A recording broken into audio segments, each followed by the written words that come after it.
क्योंकि कर्म में कर्म का फल तो मिलेगा ही, चाहे वो आपने अच्छा इतना सा किया हो चाहे बुरा भी इतना सा किया हो, उस सब चीज़ का फल निश्चित है और वो तय समय आने पर अपनी भूमिका निभा जाएगा।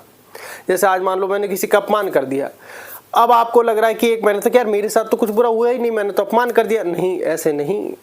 जब वो एक टाइम ऑफ पीरियड आएगा आपका कि भैया अब यहाँ पर आइए, दुख का समय स्टार्ट है, तब आपको उस अपमान का भी बदला आपसे लिया जाएगा। उस समय आपको और सीख और शिक्षा भी दी जाएगी। तो ये सारी चीज़ें उस समय घटित होनी है, क्योंकि वो ग्रह नक्षत्रों के हिसाब से तय समय पर आती रहती हैं। तो ये बात आप ध्यान रखें।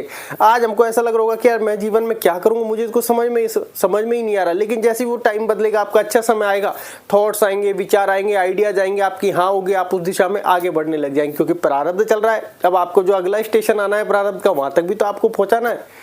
तो सारे काम चलते रहते हैं, हम ज़्यादातर परेशान हो जाते हैं। और जो और चीज़ें देखने वाली होती है कि हमारे जो विचार हैं उनको आपको हमेशा शुद्ध रखना है।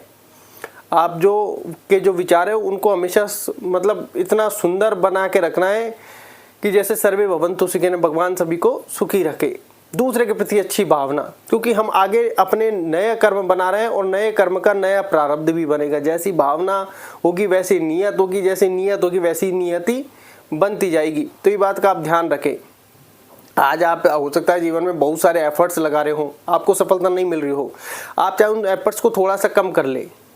ऐसा नहीं है कि उन एफर्ट्स को थोड़ा सा कम कर ले, थोड़ा सा मानसिक शांति ले, थोड़ा सा ध्यान कर सकता है, मेडिटेशन कर सकता है, या कहें कि उस काम करते करते बीच बीच में ईश्वर का नाम ले सकते हैं, जिससे एक पॉजिटिविटी आती है, जिससे एक उम्मीद मिलती है। और इसमें एक चीज़ ऐड ऑन करने वाली बात यह है कि सबसे पहले आप जो काम कर रहे हैं उसको ईश्वर का काम समझ कर करें।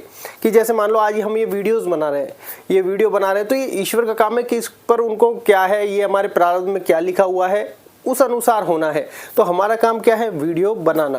तो वो वीडियो बना रहे हैं, उसके बाद जो प्रारब्ध में मान लो आज ही प्रारब्ध अच्छा है और आज वीडियो वायरल हो गई, आज प्रारब्ध अच्छा नहीं है फिर मान लो 6 महीने तक अच्छा नहीं है, तो ये चीज़ें चलती रहेगी।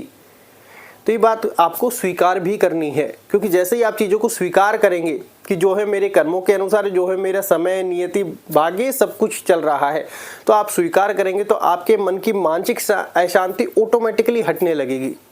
अब इसमें ध्यान का भी एक रोल आ जाता है कि आप ध्यान करेंगे तो आपको जो विचार है वो ऑटोमेटिकली डाउन होने लगेंगे। अब बात आती है कि यहाँ पर प्रारब्ध, देखो प्रारब्ध नहीं बदला जा सकता, ये तो जो चीज़ निश्चित हो चुकी है वो आपको भोगनी है। कि जो चीज़ निश्चित हो चुकी है वो चीज़ आपको भोगनी है, सिर्फ इसकी आप फ्रिक्वेंसी कम कर सकते हैं। जैसे कोई बड़ी चीज़ आके लगनी वो छोटे में बदल गई, या फिर कोई चीज़ आके चली गई जो जितनी थी उतनी लग गई, लेकिन आप मानसिक अशांत नहीं हुए, क्योंकि मानसिक अशांति बड़ी भारी पड़ती है। इसलिए हर बड़ा बुजुर्ग व्यक्ति ये कहता है कि धैर्य रखो, धैर्य धारण करो, क्योंकि धैर्य को इसलिए ही बड़ा कहा गया है कि व्यक्ति बुरी परिस्थिति में अपना धैर्य खो बैठता है।